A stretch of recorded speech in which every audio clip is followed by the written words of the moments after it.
Perfecto. Bueno, primero que nada, chicos, una disculpa a nombre del departamento porque nos envió la solicitud para que ya estuviéramos en forma presencial.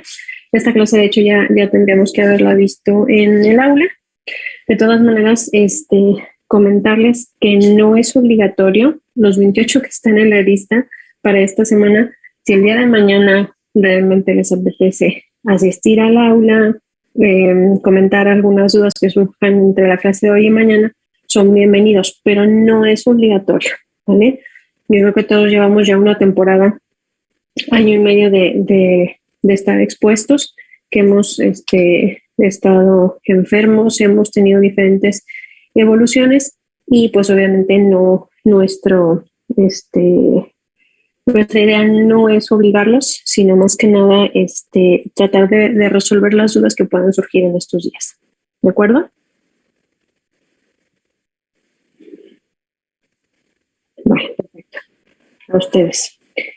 Bueno, el día de hoy toca hablar de un tema, anticonceptivos orales, que realmente para muchos pueden parecer como que algo muy trivial, a otros pues realmente esta es la clase que necesitamos incluso poner más atención, porque si no les puede pasar como a mí, que yo no revisé ciertas leyendas o en su momento no revisé acerca del la falta del apego o los cambios con el peso corporal, y que obviamente hay ciertos factores como esos que pueden afectar la efectividad del fármaco, ¿vale? Bueno, esto es lo que vamos a estar viendo en general, un poquito de epidemiología, clasificación, la ruta de la OMS que veremos el día de mañana, y haremos un repaso rápido también. ¿Qué se conoce actualmente? Bueno, aquí les estoy dando a conocer la importancia del por qué realmente es indispensable que ustedes se metan en la cabeza que si desde ahorita comprenden el manejo de los anticonceptivos, el día de mañana que estén ante la población de uso, adolescentes, mujeres en edad reproductiva, pues va a ser más fácil que lo tomen apegado y como se ve, ¿vale? Si se fijan aquí en el 2012, estas son las encuestas del Salud y nos dicen, bueno, ¿cómo está la gente? Realmente, ¿con qué se cuida? ¿O cuál es su método de planificación familiar para no tener embarazos no planeados? Que ese es el término correcto, ya desde ahí, ¿vale? Entonces, en el 2012, las encuestas decían, bueno, tenemos población entre 12 y 15 años, pues el 83% usan condón. De entre el 16 y 19 años, baja a 80%. En total, pues bueno, queda el 80%. Por un lado dices, bueno, está bien porque con esto ya sabe la población cuando se hace la encuesta de que realmente están evitando embarazos no planeados y también, lo más importante, enfermedades de transmisión sexual. Yo les comentaba el año pasado, ya desde hace 2 años, incluso un poquito más, ya se veían o se empezaban a ver otra vez casos de sífilis que pues se supone que ya no se veían, pues ya no se veían casos tan avanzados como antes. Y todo eso fue por la falta del uso del preservativo, ¿vale? Pero lo que sí empieza a llamar la atención, bueno, pues es aquí, por ejemplo, los anticonceptivos de tipo hormonal, pues 4.5% entre 12 y 15 años. Y si ustedes toman en consideración que realmente les va a tocar ver mucha población de este grupo de edad con embarazos, pues obviamente a lo mejor entre que el condón no es suficiente o realmente no, o sea, dicen que sí lo usan, pero realmente no lo usan, o no están haciendo un adecuado uso de los anticonceptivos hormonales, ¿vale? O incluso vamos a ver que esa falta de apego, el de decir, bueno, no pasa nada porque no me tomé una pastilla el día de hoy, pues obviamente sí puede afectar, ¿vale? Esto incrementa entre los 16 y los 19 años el uso hasta 6.4% en el hombre, pero en las mujeres es al contrario. Fíjense, para mala suerte, chicas, nosotras del 10 al 7% de uso. Uno es cuando se entrevistan a las pacientes, porque realmente algunos productos son costosos. Vamos a ver al final algunos precios. Hay otros que dicen, no, pues realmente yo no entendí cómo tenía que ser el ciclo. Y, y por eso lo van dejando. Incluso ahora, de ser posible, el viernes tendríamos dos aportaciones, pero eso se los confirma el día de mañana, acerca de una ginecóloga y un urólogo, para que nos digan su punto de vista acerca de los nuevos implantes para las pacientes móviles, que son, bueno, no implantes, son los DIUs, son en lugar del dispositivo intrauterino normal de cobre, que se pone postparto. Es todavía más pequeñito, no es hormonal y obviamente pues tiene una eficacia también a mayor largo plazo, ¿vale? Pero en el 2012. En el 2018, si ya nuestras estadísticas eran lamentables, en 2018 todavía pues fue todavía peor. Los hombres bajamos hasta el 3.6% de 16 a 19 años y las mujeres hasta casi la mitad en el uso de los hormonales, 4.5%. Y el condón, ese sí, hubo un aumento al 70%, ¿vale? Esto, igual cuando se hacían las entrevistas con las pacientes, mencionaban, bueno, pues es que cada vez sí hay más información que acerca de las enfermedades de transmisión sexual y también el VPH. Entonces, las campañas han funcionado algunas y han ayudado pues al uso del preservativo. Pero en cuestión de los embarazos, no. Siguen teniendo relaciones, no se cuidan y pues obviamente seguimos teniendo embarazos no planeados, ¿vale? Otro de los puntos que también les van a preguntar ahora en el ENARM y que fue pregunta del año pasado y que va a seguir siendo los siguientes 3 años, ¿por qué es tan importante el método de planificación familiar? ¿O por qué existe incluso cursos ya que les recomiendo que tomen por parte del IMSS? De hecho, les voy a dejar el enlace para que vean que lo que les estoy contando es prácticamente lo que viene en el curso de actualización de planificación familiar, porque es parte de los objetivos del desarrollo sostenible, ¿vale? En este caso es salud y bienestar, en el cual se espera que para el año 2030, y ojo, esta fue la pregunta del ENARM, se espera reducir la tasa de mortalidad a nivel mundial, la tasa de mortalidad materna, a menos del 70 por cada 100,000 nacidos vivos, ¿vale? Y las estadísticas pues obviamente son bastante alarmantes porque ellos nos mencionan que cada día mueren 830 mujeres por causas prevenibles relacionadas con embarazo o el parto. ¿Qué quiere decir? Pues obviamente desde un embarazo no planeado en una niña adolescente, 12, 13 años, ustedes dicen, no es posible que pase, ¿no? Sí, cuando nos toca estar atendiendo en la parte de ginecología, los primeros meses, pues te das cuenta que llegan niñas de 12, 13 años que ni siquiera son conscientes realmente de lo que está pasando con su cuerpo, no piensan ni siquiera en, bueno, ¿con qué me voy a cuidar después? Y obviamente resulta muy complicado explicarles los métodos hormonales, ¿vale? Entonces, obviamente, mientras más jóvenes, mayor es el riesgo de desarrollar preeclampsia. Acuérdense, ya vimos también el riesgo que se tiene aquí en México de desarrollar diabetes mellitus gestacional y obviamente el riesgo a largo plazo de desarrollar diabetes tipo 2, ¿vale? Entonces, obviamente, lo suyo no es aprender planificación familiar con este tipo de series. Obviamente, ustedes ya saben de cuál se trata, pero sí que puedan entender muy bien de qué se trata y no solamente a las pacientes, sino a otros conocidos que les expliquen realmente en qué consisten estos métodos de planificación, ¿vale? Entonces, empezaremos con algunas generalidades de los estrógenos y progestágenos. Ya sabemos que son las principales funciones de los estrógenos, pues es participar en el desarrollo, en el control de la ovulación, que hay una preparación cíclica para la fecundación y la implantación, y que también participan en el metabolismo de minerales, carbohidratos, proteínas y lípidos, ¿vale? Y aquí solamente recordar el esquema que hemos estado revisando en las distintas clases. En las distintas clases, y obviamente recordar cómo interactúan estos estrógenos a través de los dos receptores que vamos a ver a continuación, el alfa acá y el beta, que son los estrógenos alfa era o receptores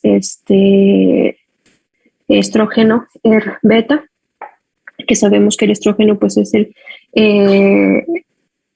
más potente, con acciones mediadas por estos dos receptores, y que de aquí tenemos el 17 beta estradiol, seguido por la estrona y el estriol, y que ambos, los ovarios van a ser la principal fuente del estrógeno circulante cuando ya se acerca la parte premenopáusica en las mujeres, y de estos el estradiol va a ser el principal producto secretado. Esto cambia porque en las mujeres postmenopáusicas el estradiol, la principal fuente de estrógeno va a ser el tejido adiposo. Entonces, obviamente, por eso hay que tener cuidado con las pacientes al momento de prescribirlo o de saber si vamos a seguir o no recomendando el uso de terapias hormonales, sobre todo con los riesgos que confiere y que vamos a ver más adelante, ¿vale? Aquí, una pregunta. ¿Se acuerdan en su clase de embriología cómo está regulando el estrógeno y la progesterona los niveles hormonales? ¿Quién quiere participar?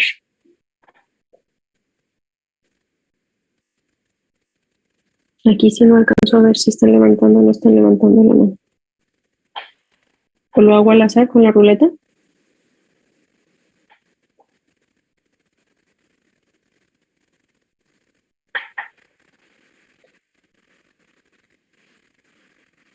Ok. 2 segundos, vamos a ver a quién le toca.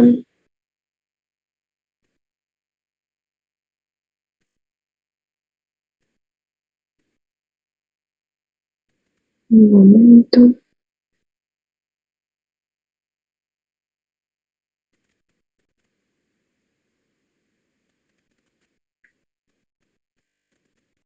Y ojo, esta de las participaciones no es con el fin de estresarlos, es más que nada saber realmente qué tenemos de conceptos acerca del ciclo menstrual y las fases regulatorias para saber qué tenemos que reforzar y qué no, ¿vale? Valeria.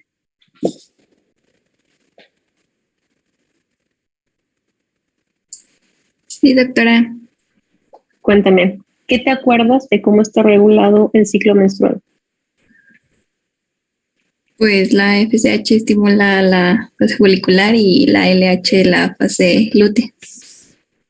Ok, ¿qué más?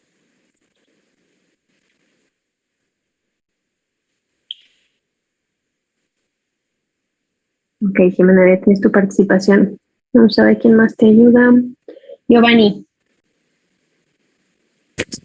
Bueno, sí, pues las hormonas, como menciona mi compañera, son las que estimulan, pero estas vienen a partir de las células gonadotropos de la hipófisis. Uh-huh. Y pues cumplen ciertos ciclos, y esto va estimulando en cierta parte varias funciones fisiológicas, entre ellas pues influye en el útero, por ejemplo, también en las mamas, ¿no? Y en la producción o disminución de producción como de, bueno, me acuerdo como de capas, ¿no? Por así decirlo, en el útero. Exactamente.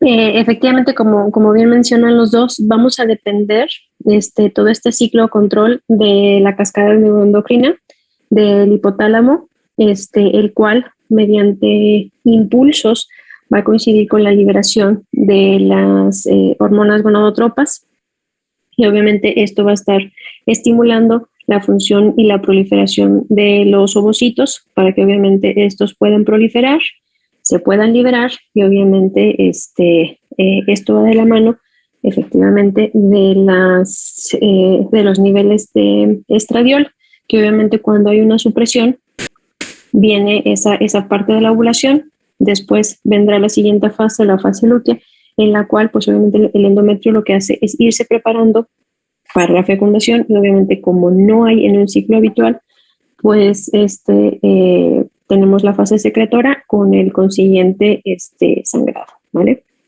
Entonces, en las clases que vamos a estar viendo el día de hoy, precisamente vamos a ver todas estas fases inhibitorias acerca de la combinación de los anticonceptivos, ya sea a base de progestágenos o la combinación de progestágenos y estrógenos, precisamente para influir en la inhibición de la ovulación. Obviamente que ellos esperen hasta la fase de 28, cuando ya exista la supresión hormonal y obviamente venga el cese y obviamente el sangrado a continuación, ¿vale? Bueno, entonces esto es un poquito más de lo que acabamos de decir. Los ovarios son la principal fuente de estrógeno en la premenopausia. Ya después todo por así decirlo, la actividad se queda también en el tejido adiposo. Y obviamente también recordar que los andrógenos van a estar sintetizados por la aromatasa también en el sistema nervioso central, y esto muchas veces también puede afectar la densidad y la mineralidad ósea. ¿Por qué? Porque si esto aromatasa, el sistema nervioso central, lo que hace es seguir consumiendo esta liberación, pues entonces va a disminuir el aporte mineral, obviamente el hueso se hace más frágil. Entonces, no cualquiera mujer ya en la pre o posmenopausia, cuando empiezan con estos trastornos propios del climaterio, les vamos a poder dar un método anticonceptivo, ¿vale? Sobre todo esto, tejido adiposo. Si es una paciente que vamos a ver el día de mañana, que tiene ciertas características de un índice de masa corporal aumentado, tiene factores de riesgo cardiovascular, es multípara, ha tenido datos de trastornos venosos, no va a ser una buena candidata en el climaterio a darle ese tipo de métodos anticonceptivos, porque realmente sería más el riesgo que el beneficio con la terapia hormonal, ¿vale? Esto también tenemos aquí los principales receptores para estrógenos, los que ya mencionábamos, el DER alfa y el DER beta. Esta es su conformación. Estos se van a localizar en cromosomas separados, en las superfamilias del gen SR1 y el gen SR2. Estos son precisamente los que se han relacionado con múltiples polimorfismos, sobre todo en las pacientes con tanto cáncer cervicouterino como de mama, que son o han sido resistentes, han mostrado cierta resistencia a la quimioterapia, ¿vale? En este caso, el receptor de estrógeno lo que va a hacer es formar un dímero para fijar fuertemente la cromatina, y entonces ir directamente a los sitios sensibles a estrógenos o indirectamente a las proteínas AP1, ¿vale? Estas son las dos posibilidades de acción de los receptores de estrógenos, ¿vale? Estos van a tener distintas distribuciones y efectos regulatorios, precisamente por eso esa múltiple efecto metabólico que se tiene en todo el organismo, y porque no se puede dar a cualquier persona, ¿vale? Y en este caso, ya cuando se tiene el estradiol 2, es el que va a mediar los efectos fenotípicos de las células al unirse a los receptores de estrógenos y obviamente activarlos, ¿sí? No se ve. Bueno, este es alfa y este es beta, ¿vale?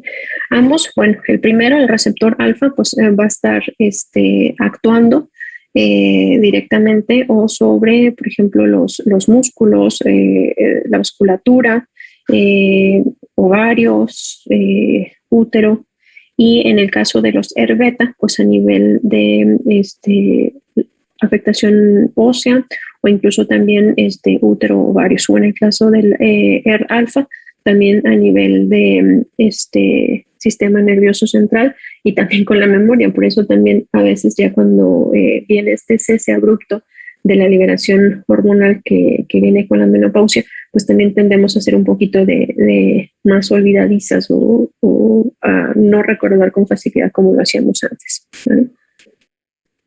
Y obviamente en ambos, pues por eso es tan importante para nosotros cuando una paciente tiene factores de riesgo para desarrollar ya sea cáncer de útero o cáncer de mama, porque dependiendo de las mutaciones o los polimorfismos que se asocian en cada receptor, pues también vamos a tener cierta resistencia, ¿vale? En general, los anticonceptivos van a tener dos usos principales, o como terapia de reemplazo hormonal en la menopausia o como anticonceptivos orales. ¿Cómo es ese proceso que tenemos o que siempre hemos revisado con los la farmacocinética? Bueno, van a tener diferentes presentaciones, tanto oral, intramuscular, los parches transdérmicos o tópicos. Joder. ¿Sí están viendo la presentación o ya me sacó? Sí, doctora, sí la vemos. Vale, perfecto. Ok. Otro de los puntos importantes, por ejemplo, en la parte de los anticonceptivos parenterales, es la parte lipófila que tienen, por lo tanto van a ser bien absorbidos. Obviamente, si se están aplicando en las condiciones que ya hemos visto en el primer semestre que se tienen que aplicar, ¿vale? Su distribución va a ser muy rápida y extensa por ser lipofílicos. Se van a biotransformar ampliamente a nivel hepático. De hecho, vamos a ver que son metabolizados por uno de los CYPs que hemos estado revisando también, que son los que más tienen interacciones. Entonces, de ahí que se revisen en pacientes con algún trastorno hepático o, por ejemplo, las mujeres, acuérdense que, bueno, lo van a ver el próximo semestre en cirugía, que tengan, bueno, ellos nos decían las 4 Fs de FAT, FORI, o sea, de que sean un poquito más con índice masa corporal elevado, que tengan alrededor de 40 años y obviamente que tengan trastornos hepáticos o incluso trastornos vesiculares, ¿vale? Entonces, por eso es tan importante. Si tienen cualquiera de estas 3 trastornos de la vesícula, características, pues obviamente hay que hablar con la paciente y decirle que realmente el método anticonceptivo que le podemos recomendar, pues obviamente tiene que tener ciertas características y no puede estar cambiando de uno u otro, o que no va a poder estar haciendo esas suspensiones abruptas, ¿vale? La vida media también suele ser muy rápida. Incluso hay algunos que vamos a ver que dependiendo de la concentración de estrógenos y progestágenos, podemos tener un pico máximo a las 2 horas, después empezar la distribución y después volver a tener otro pico elevado y después la supresión, ¿vale? Precisamente por este proceso de biotransformación hepática. También otro de los puntos así súper indispensables de cuando estén entrevistando a sus pacientes es qué otros fármacos esté consumiendo. Ahorita vamos a ver cuáles son los CYPs que se están viendo modificados. El tabaquismo, obviamente por el riesgo de las trombosis venosas. Y la soya, porque también la soya puede alterar las concentraciones de los estrógenos y obviamente contribuir a que las pacientes tengan ciclos dismenorreicos más frecuentemente, ¿vale? Y finalmente la eliminación va a ser a través del, o la mayoría de ellos van a ser por la orina, en la mayoría en el 90%, y obviamente pues también cuando las pacientes, sobre todo las diabéticas, si están llevando alguna terapia hormonal y empiezan a tener falla renal, pues obviamente también va a ser difícil que se eliminen y se va a estar acumulando. Estos son todos los derivados del estradiol que podemos estar observando en las presentaciones. Tenemos el estradiol, digo que puede ser todos los derivados en vía oral, intramuscular, tópico, en parche, que vamos a tener dosis micronizadas, por así decirlo, que ayudan a que se aumente la biodisponibilidad, el porcentaje de biodisponibilidad, que ahora vamos a ver que habitualmente sería pequeño, y con estas microdosis que se dan, pues aumenta esa biodisponibilidad porque realmente se absorbe muy rápido, ¿vale? Van a estar ampliamente unidos a proteínas, sobre todo, por ejemplo, el etinilestradiol. Esto también es súper importante, es unido casi más del 80% a la albúmina y otro pequeño porcentaje a las hormonas gonadotropas, proteínas asociadas a gonadotropina. Más adelante también, conforme iban saliendo los derivados, por ejemplo, el valerato de etinilestradiol es de los pocos que también todavía se siguen dando de forma intramuscular. El etinilestradiol surgió gracias a la modificación o a la adición del carbono 17, que lo que hace esa modificación del carbono 17 es precisamente evitar este efecto de primer paso. Entonces se absorbe rápidamente, tiene mucha mayor potencia que cualquiera de los otros y por eso es de los compuestos que realmente se prefiere, ¿vale? El otro es el mestranol, que también es, la modificación es por el 3-metil-éter, el sulfato de estrona o la equilina, que todavía se considera que son estrógenos equinos conjugados y que prácticamente ya a estas épocas están prácticamente en desuso, ¿vale? En general, ¿qué opciones van a tener ustedes para sus pacientes o para ustedes mismas, ¿vale? Entonces van a tener desde los métodos de solo progestágenos o los métodos combinados que son a base de estrógenos y progesterona.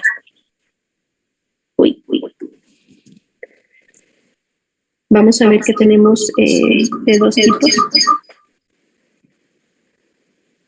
No sé si soy yo o porque está rebotando, ¿ya?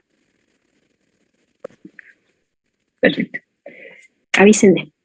Entonces aquí tenemos, les digo, la parte de los combinados, unos que van a ser monofásicos y unos multifásicos. ¿Cuál es la diferencia? Pues prácticamente el monofásico, voy a tener yo mi ciclo, vamos a ver las diferentes combinaciones en unos minutitos. Van a ser 28 pastillas, de las cuales 21, que son las que están marcadas en amarillo, son las que van a tener esta combinación de estrógenos y progesteronas, pero una combinación que prácticamente no varía. Son dosis intermedias que se le consideran y las últimas 7 pues prácticamente son un placebo porque no tienen ninguna formulación y entonces es cuando viene la deprivación. Entonces aquí tengo el sangrado, ¿vale? Son los 7 días que se consideran, por así decirlo, de lavado. Actualmente también hay combinaciones monofásicas de ciclo extendido. ¿Qué quiere decir? Que yo los puedo seguir tomando indistintamente sin la necesidad, de tener o de tomar estas 7 píldoras, estas 7 píldoras de lavado, por así decirlo. Los multifásicos son como esta presentación. Voy a tener diferentes concentraciones de ambas progesterona o estrógenos en diferentes ciclos de la fase, ¿vale? Por eso vienen representados con estos colores. Obviamente con estos vamos a ver que lo que se busca es tener realmente menor efecto de trastornos de tipo cólico o dismenorrea o sangrado, ¿vale? También cuando se entrevista a las pacientes, una de las principales molestias o de las quejas de las usuarias precisamente es eso. Es que empecé a tomar el ciclo de pastillas anticonceptivas y me dijeron que conforme iba pasando el tiempo iba a dejar de tener el sangrado. Y pues no, o sea, hay pacientes que pueden tener ya 6 meses, 1 año y todavía tener esos sangrados fuera del periodo, y obviamente a lo mejor en pequeñas cantidades, pero que siguen siendo molestos, ¿vale? Entonces solamente hay que, ahora sí que como hemos visto con todos los demás fármacos, ir individualizando el tratamiento y ver si lo que podemos hacer es disminuir la concentración de, de estrógenos y progestágenos para adecuarlo a nuestro paciente, ¿vale? Y en el caso de la progestina sola, pues son aquellos que prácticamente no se suspende el fármaco, están constantemente tomando la dosis o está siendo administrada constantemente. Vamos a ver que son los de depósito y que obviamente pues sí no tendremos como tal un sangrado, que sí puede haber, y ese también está relacionado con el peso, ¿vale? Sobre todo con todas las usuarias que estén con aumento del peso corporal, con este tipo de métodos, que son los de depósito, los DEPOT, vamos a tener algunos efectos adversos que obviamente son molestos, pero le tienes que explicar a la paciente a largo plazo, pues van a ir disminuyendo, ¿vale? Entonces, en cuanto a los anticonceptivos orales combinados, son los más usados, tienen una seguridad del 99%, ¿vale? Y esto es un cuadro prácticamente de lo que significa que tengan un uso perfecto o un uso típico, ¿vale? El índice de ineficacia. Si ustedes están o le dicen a su paciente que se tome los anticonceptivos orales combinados así con rigurosidad, ¿qué significa rigurosidad? Mire, usted en estos combinados sí, sobre todo los combinados, va a estar tomando todos los días a la misma hora la pastilla. Con esto es como cuando le decimos al paciente diabético o al paciente hipotiroideo se tiene que tomar sus pastillas en ayuno, diferente de la comida, porque obviamente si no afecta la absorción. Con esto va a pasar exactamente lo mismo. Si no se está tomando la pastilla como debería, el efecto va a disminuir. Entonces, el índice de ineficacia pasa del 0.3 hasta el 8%. ¿Vale? Entonces, ahí es cuando dice la paciente, uy, o en este caso, como yo dije en aquella ocasión, pues yo me estaba tomando los anticonceptivos y ayer, hace 14 años, pues nació mi hija, con todo de anticonceptivos en la mano. Entonces, de ahí la importancia, ¿vale? Por ejemplo, en el caso del solo progestágeno, la ineficacia va del 0.5%, o sea, por ejemplo, todos los de depósito, y sobre todo les digo con las pacientes cuando tengan sobrepeso, hay que decirles, si sigues variando, si no controlas un poquito la dieta y el peso, la ineficacia también. En este caso puede ser del 8 hasta el 10%. Entonces, igual es cuando tenemos, sobre todo al final de los 3 años del uso de los progestágenos, cuando la paciente, vamos a ver el ciclo de vida, puede ser de 3 a 5 años, por ahí de los 2 años y medio o de los 4 y medio, se han dado casos de embarazos no planeados, ¿vale? En general, la combinación de los anticonceptivos orales combinados va a ir en relación a la de los estrógenos, que va a ser la más estándar, que puede ir, bueno, en general se considera de 30 a 35, pero ahorita vamos a ver que puede ir incluso desde los 20 microgramos hasta los 35, ¿vale? También vamos a ver que hay diferentes formas de clasificar los anticonceptivos por su combinación, por su concentración, por el tipo de estrógeno que se pueda manejar, algunos de los derivados que vimos, incluso por el tipo y la cantidad de progestina. También hay algunos que los clasifican dependiendo de las generaciones y por su presentación farmacéutica, ¿vale?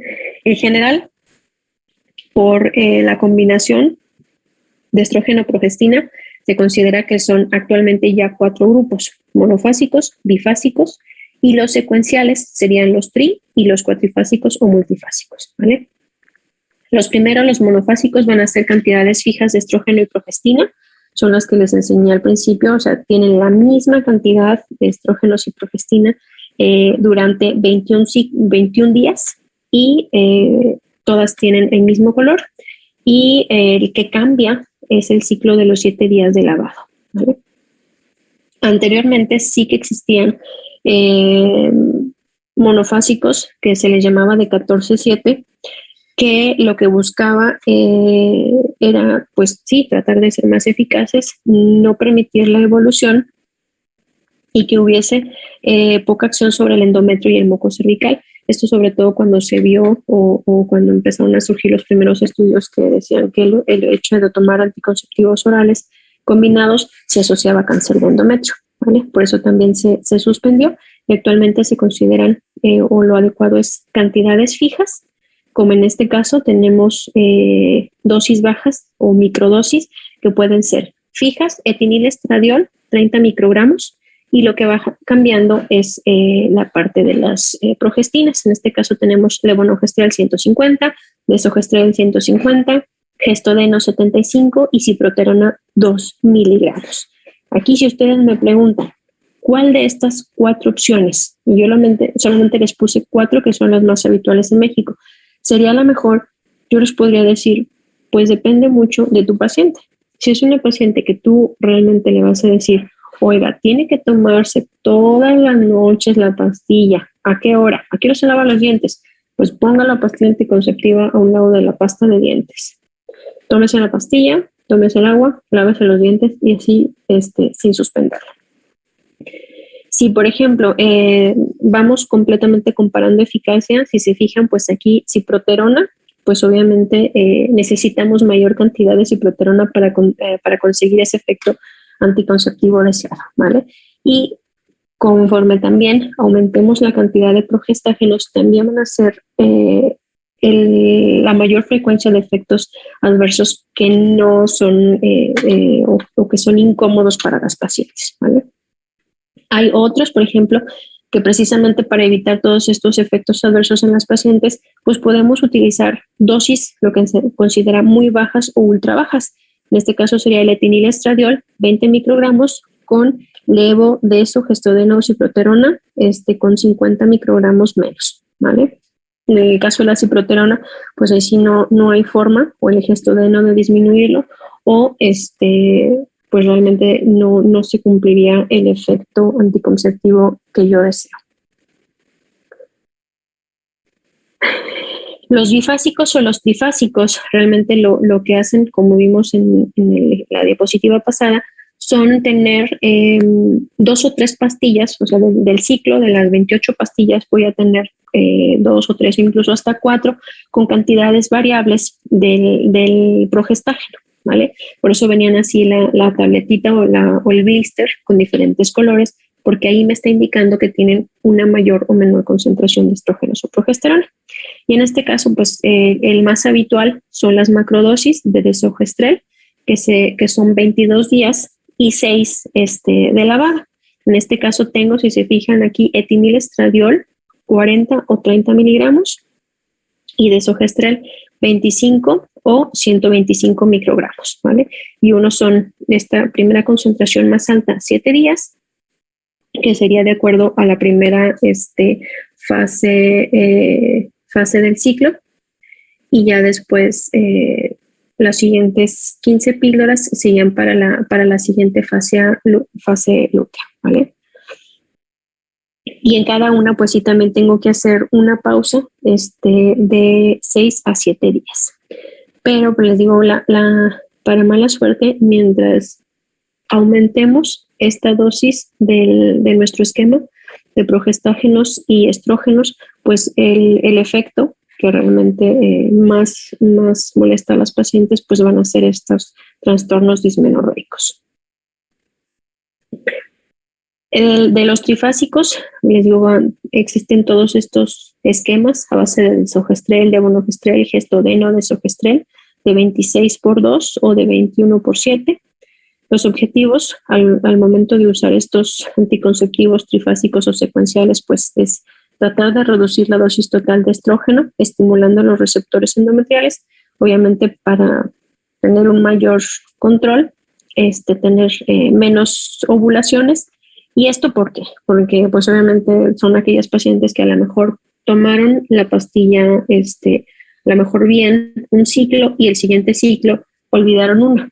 Aquí lo que ustedes tienen que hacer es decirle, en el caso de estos monos bitrifásicos, ok, olvidó la pastilla hoy, por ejemplo, hoy lunes, me la tenía que tomar a las 8 de la noche. Ok, tómela enseguida, en las siguientes 24 horas, cuando usted recuerde, o incluso puede hacer tomarse 2 pastillas, que es lo que indica ahora la OMS y nuestra guía de práctica clínica, para evitar que tengamos esa disminución de la concentración hormonal, ¿vale?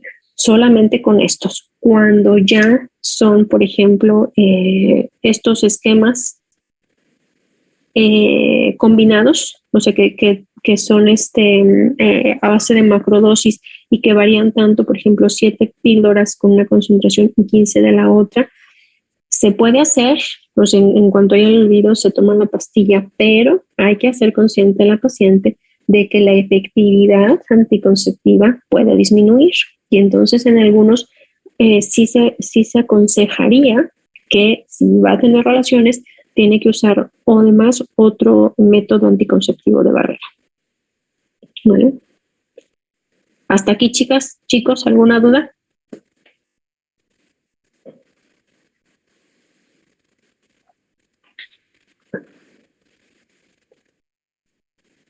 No, doctora, todo bien. Vale. Las diapositivas se las voy a dar al final de la semana para que las puedan tener, porque les digo, necesito que sí pongamos mucha atención en esto, ¿ok? La etinilestradiol, bueno, esa y el levonorgestrel en las otras fases secuenciales también son las otras combinaciones que podemos tener, pero les digo, ya aumenta la concentración del etinilestradiol y obviamente pues los efectos que vamos a ver, ¿vale? Hay otras dosis que se considera que también pueden ser muy bajas, pero también son 21 píldoras, a lo mejor con una concentración bajita de etinilestradiol, de sorgestrel 150, seguido de solamente etinilestradiol los últimos 5 días del ciclo antes del placebo. En cuanto al tipo de estrógeno, ya vimos todas las variantes que puede haber. El primero, que se estudió o que se ha estudiado y que se ha visto que es más efectivo, pues es el etinilestradiol. Es el más potente de todos. ¿Vale? Se absorbe ampliamente por el tracto gastrointestinal. Este es el que les comentaba que tiene un pico máximo a las 2 horas. Después de que se distribuye, puede volver a tener a lo largo del día otro pico y disminuir la concentración. También viaja unido a la albúmina, se metaboliza ampliamente por la CYP P450 y por la CYP 3A4. Entonces, aquí radica esa revisión de los fármacos que esté tomando mi paciente. Si es un fármaco que interactúa con el CYP 3A4 y obviamente lo tomo al mismo tiempo o puede estar compitiendo, pues obviamente o no va a tener el efecto que yo espero el siguiente fármaco o voy a tener disminución de la eficacia de mi anticonceptivo.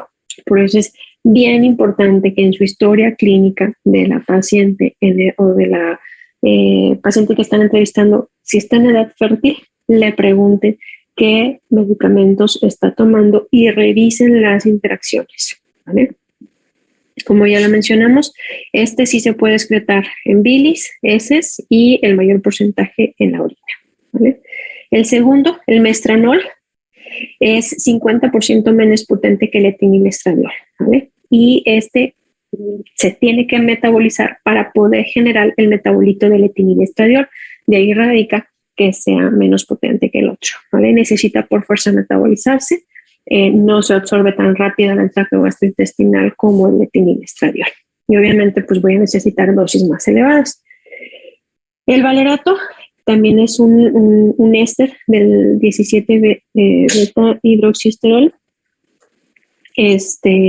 También se absorbe rápidamente en el tracto gastrointestinal, pero no tiene la misma potencia que el etinilestradiol.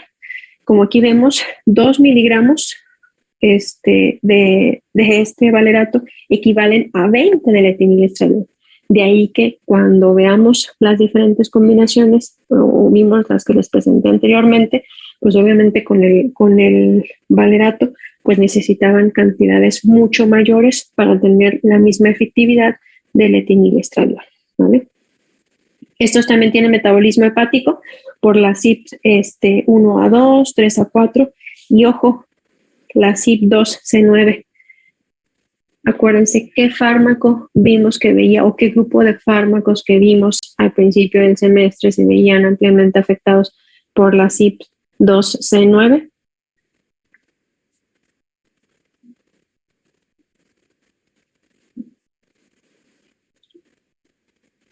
Los anticoagulantes. Uno son los anticoagulantes, exactamente. Entonces imagínense, ¿qué pasaría si mi paciente tiene antecedentes de enfermedad vascular periférica o está tomando algún anticoagulante por el motivo que ustedes quieran, incluso también por trastornos venosos, y le damos anticonceptivos? ¿Qué pasaría?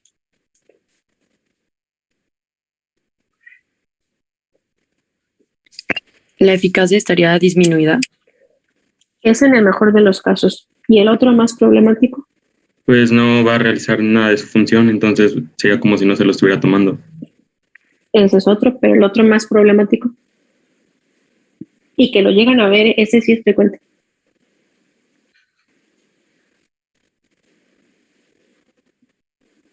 Exactamente. Esa, chicos, la formación de trombos o que tengan pacientes que hagan cuadros agudos de trombosis en las mujeres cuando ya tienen uso a largo plazo de este tipo de anticonceptivos, ¿vale? Por eso es bien, bien importante. Hablen con ella, platiquen con ellas, coméntenle que el problema es esto, ¿vale? Que no son candidatas o que habrá que buscar alguna otra opción que realmente les convenga a ellos, a ellas, perdón, para no ocasionar este tipo de problemas. Bueno, mecanismos de acción que van a tener, pues dependen del estrógeno, que lo que va a hacer es sensibilizar al hipotálamo, ya lo habíamos dicho, con este efecto pulsátil a las células gonadotrópicas.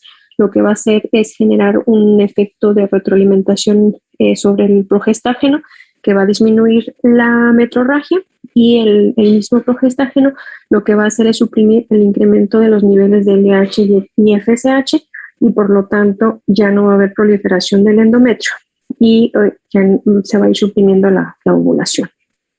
¿Qué efectos voy a ver cuando le empiece a dar a mis pacientes los anticonceptivos y que le tengo que avisar a mi paciente? Primero, la cefalea. Este es de los efectos esperables más frecuentes, que puede haber mareos los primeros días en que se empiece a tomar los anticonceptivos. También la náusea, por eso es recomendable que se tome el anticonceptivo con las comidas, ¿vale? O incluso, por ejemplo, si se lo dan en la cena, terminando de cenar, tomes el anticonceptivo y luego vayas a lavar los dientes. Así en ese orden, para evitar que obviamente los primeros días ocasione esa sensación de náusea y que incluso llegue a vomitar. Aquí sí, ¿qué pasa si la paciente vomita la pastilla? Se la tiene que volver a tomar. Aquí sí no hay como en los otros fármacos que hemos visto, no. Si la vomitas, aquí sí te la puedes volver a tomar. Otro también de los más frecuentes son los cambios de estado. Va a haber ocasiones en las que incluso podemos estar un poquito más sensibles, incluso con mayor tendencia a la depresión. Entonces, avisarle que se puede presentar. Si son muy intensos, la cefalea, el mareo o los síntomas depresivos, pues entonces habrá que buscar una combinación con estrógenos y progestágenos más bajita, y obviamente recomendarle que los primeros meses del uso, pues habrá que usar también otro método de barrera en lo que se alcanza la concentración hormonal deseada, y obviamente no tenemos esa fase ovulatoria. Alteraciones en el patrón del sangrado también va a ser más escaso, va a durar menos días, pero hay que decirles que incluso hasta 6 meses del uso de los anticonceptivos, porque muchas veces nos venden la idea de que una vez que empecemos a tomar los anticonceptivos orales, pues prácticamente desaparece el sangrado, o incluso, por ejemplo, con los implantes. Esto también es otra de las cosas que muchas veces les llegan a decir: no, hombre, con el implante ya no sangras absolutamente nada. No, también depende mucho del tejido graso, como ya les he comentado, del peso corporal en las pacientes, y obviamente el trastorno, este patrón alterado del sangrado, puede durar de 6 meses a 1 año. Sensibilidad en las mamas y la variación del peso también. Vamos a ver ahorita que depende mucho del grupo de progestágenos que estemos utilizando, sobre todo aquellos que se ha visto que tienen efecto en la retención de potasio. Entonces, pues obviamente tendemos a hincharnos un poquito y en aquellas pacientes, por ejemplo, que son hipertensas y que quieren usar anticonceptivos, pues obviamente si ya tenemos un antihipertensivo, un diurético alrededor de potasio y le damos todavía este tipo de anticonceptivos, pues vamos a tener trastornos de hiperpotasiemia, ¿vale? Y otro también de los puntos así súper indispensables que también preguntaron en esta ocasión en el ENAM fue si tengo yo que revisar o no las cifras tensionales en mi paciente. Y la respuesta es sí, porque inicialmente cuando iniciamos el tratamiento el tratamiento anticonceptivo también pueden variar las cifras. Entonces, si ustedes revisan a su paciente, realizan la entrevista, si está en edad fértil, ella necesita un método anticonceptivo, pero tiene antecedentes familiares, revisan la exploración física y tiene trastornos venosos o su presión está un poquito entre cifras elevadas, pues hacer un mapeo, un monitoreo de la tensión arterial para ver prácticamente cómo se va comportando al momento de iniciar el anticonceptivo. Si vemos que definitivamente la presión aumenta considerablemente, pues entonces habrá que modificar la terapia o recomendarle otro método a nuestro paciente. ¿Qué otras características tienen los anticonceptivos orales combinados? A lo largo de los últimos años se han hecho varias revisiones para aclarar realmente si tienen un efecto protector o reducción o es efecto contraproducente para diferentes entidades. Por ejemplo, ahora ya se sabe del efecto protector contra el cáncer de endometrio y el cáncer de ovario, también contra la enfermedad pélvica inflamatoria.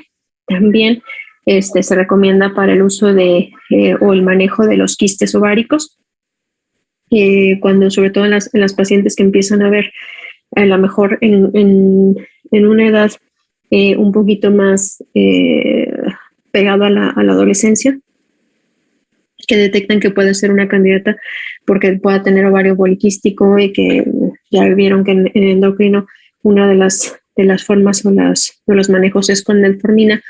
También a veces se ha visto la asociación con de la metformina con el uso de los anticonceptivos orales combinados para tratar de reducir estos quistes o el efecto del ovario poliquístico, ¿vale?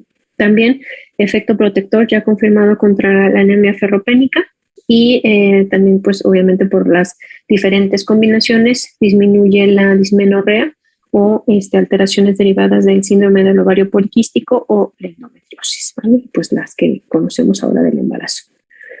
¿Cuáles son los principales riesgos o efectos secundarios? Trombosis venosa profunda o muy raros tromboembolia pulmonar, pero pueden existir, ¿vale? Por eso ahorita al final de la clase vamos a ver que existía un checklist acerca de preguntas muy comunes, muy habituales que ustedes le tienen que hacer a su paciente, que como hemos visto en las últimas clases con el doctor Gordillo, si hacen ese checklist, pues prácticamente saben si la paciente es o no es candidata y sobre todo pues, qué le pueden ofertar a ustedes de método anticonceptivo, ¿vale? También se ha visto ciertos efectos metabólicos y que pueden llegar a tener o a conferir un mayor riesgo de eventos cardiovasculares y eventos cardiovasculares mayores, pero esto sobre todo en las pacientes cerca a la menopausia, ¿vale?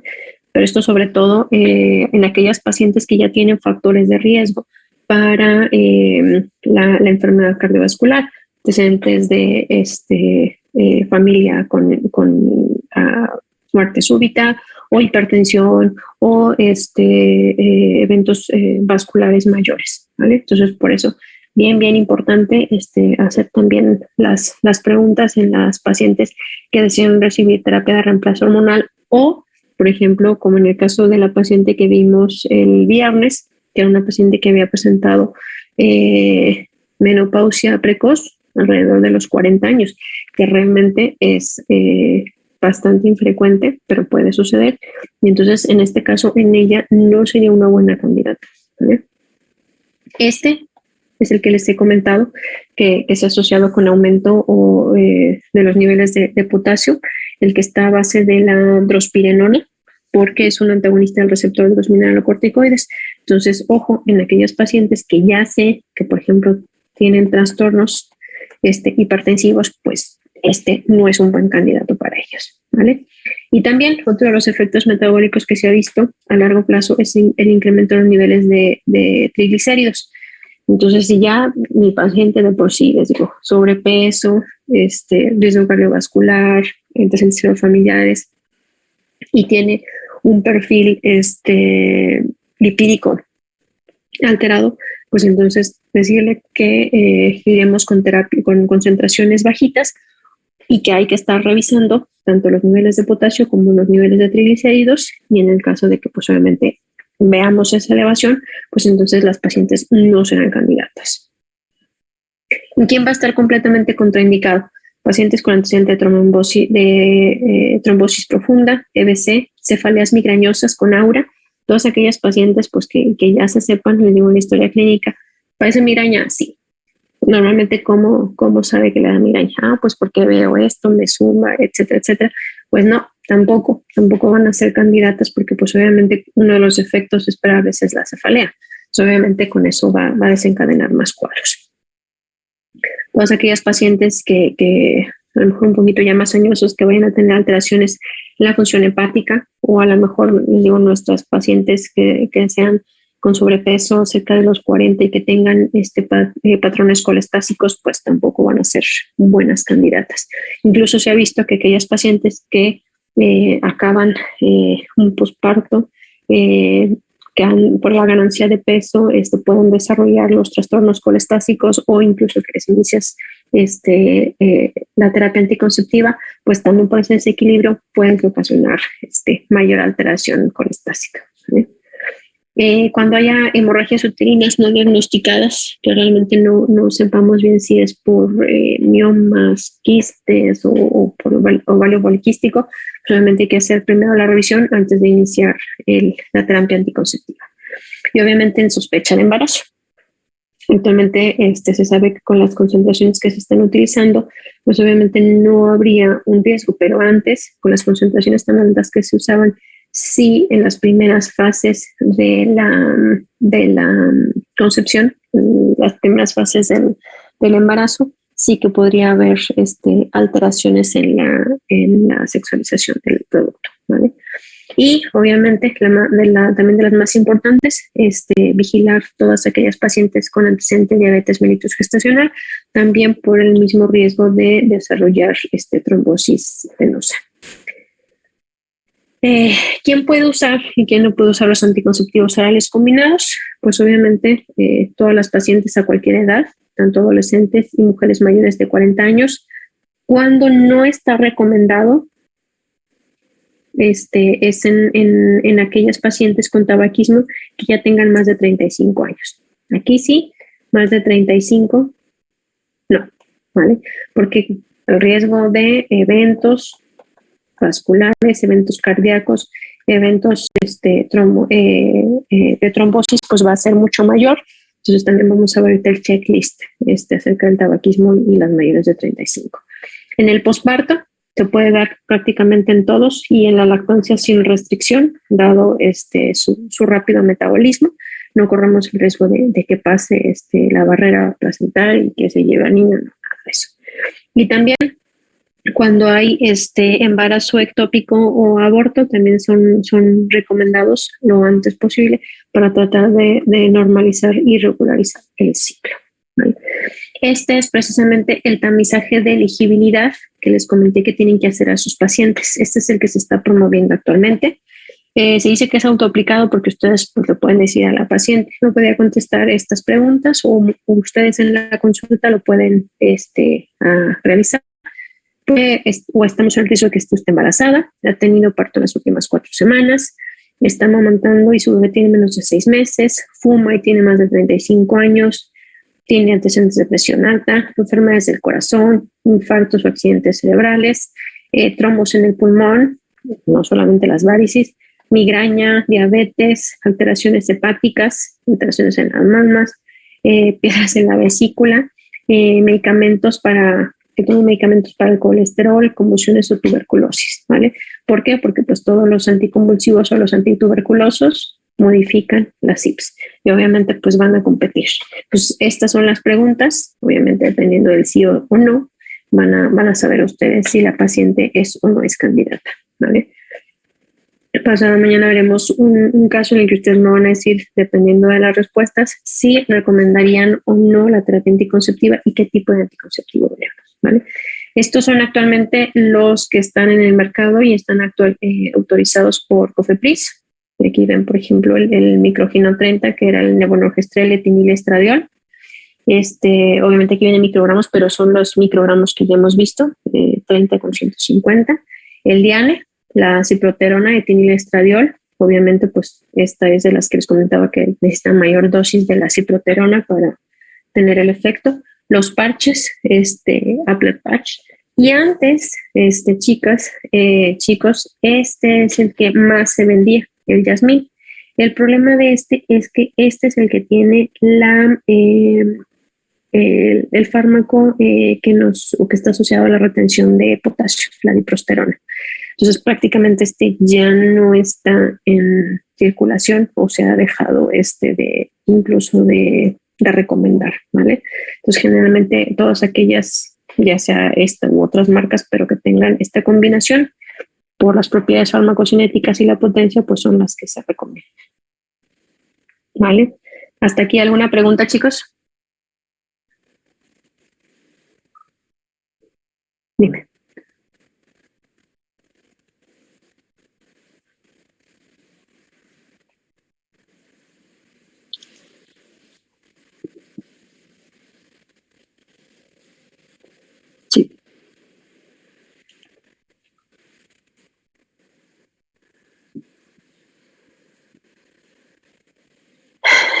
Sí. Sí, o sea, prácticamente revisas o los ginecólogos lo que hacen es revisar y lo único que hacen es cambiar la progestina para evitar los efectos adversos. Pero sí es muy recomendable. Generalmente lo que dejan es y son tratamientos que a lo mejor pueden ser de 6 meses a 1 año. Obviamente tienen que ser con control ultrasonográfico para saber cuál fue el tamaño del quiste o de los quistes, y saber si son los que están o no ocasionando alteraciones. O por ejemplo, que puede hacer algunas pacientes cuando suspenden abruptamente el tratamiento, que a lo mejor de los 28 días olvidaron 4, pues entonces ahí sí los ciclos pueden alterar y a lo mejor también puede que esos quistes no disminuyan como deberían, ¿vale? Pero sí lo único que hace es sustituir el progestágeno para evitar los efectos. Sí, ustedes, chicas. ¿Alguien más, chicos?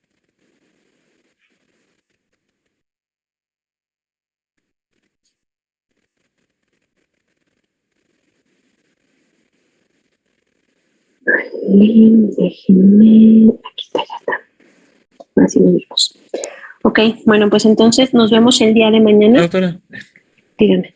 bueno, es que nos justamente lo que es los anticonceptivos orales, pero no sé si bueno, sé que vimos todo de la mujer, ¿no? Pero ¿qué tal con lo del hombre? Es que hace unos días vi que estaba lo del Pasangel y más, y no sé si ya lo vio y qué opinas sobre eso. No, sí lo vamos a ver. He dejado un par de diapositivas porque también es importante. Cada vez más, bueno, hoy me van a confirmar si viene el doctor Genaro con nosotros, y es un tema que a él le gusta mucho hablar porque somos de la idea de que pues la planificación familiar no solamente debe depender de la mujer, sí la mujer pues obviamente es su cuerpo y tiene derecho a decidir, pero también el hombre tiene que tomar en cuenta pues que puede tomar, que sea seguro, que se sienta pues bien de estar participando en esa decisión de planificación, ¿vale? Pero sí se los tengo para la clase del miércoles y si no también lo retomamos con el doctor Genaro.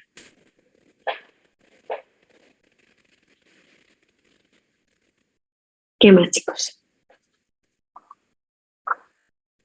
Les voy a subir, ay, no es cierto, porque aquí no tenemos Teams. Les voy a mandar con Joana la ruleta de la anticoncepción, las preguntas de la autoaplicación, para que vayan practicando y viendo cuáles son las posibilidades que tenemos actualmente. Les digo, los que yo les mencioné son algunos, pero actualmente ya hay otros anticonceptivos que son de libre venta, no son completamente de marca y también han tenido buena eficacia. ¿Vale? Hoy no hay lista para la toma de asistencia. El lunes sí. Piden asistencia. ¿Perdón? Gracias. Listo. Bueno, gracias a ustedes. Acuérdense, mañana, por favor, quien de los 28 que estén en la lista, confírmenme al correo si van a ir o no van a ir, ¿vale? Para yo saber más o menos qué aula podemos ocupar o si nos vamos a quedar en la B. Y acuérdense, es voluntario. No dejan Doctor, fuerza. y si de los que eligieron que van a asistir, algunas de esas personas no pueden o no quieren, ¿esos lugares se podrían ocupar por otras personas que voluntariamente quisieran asistir, aunque no estén en la lista? Podrían, pero solamente haciendo el cambio, ¿vale? Ok. No, lo que no podemos es, por ejemplo, tener más de 28, que son los que tenemos considerados. Ahorita tengo solamente 2 lugares disponibles, así confirmadísimos, libres. Ok, doctora, gracias. Entonces, para la confirmación y para la petición, es con usted por correo. Sí, por favor. Ok, gracias. ¿Vale? Gracias a ustedes, chicas. Y chicos, bueno, nos vemos el día de mañana. Cuídense mucho. Gracias. Hasta mañana. Gracias, Bye. doctora. Gracias, doctora. Bye, descansen.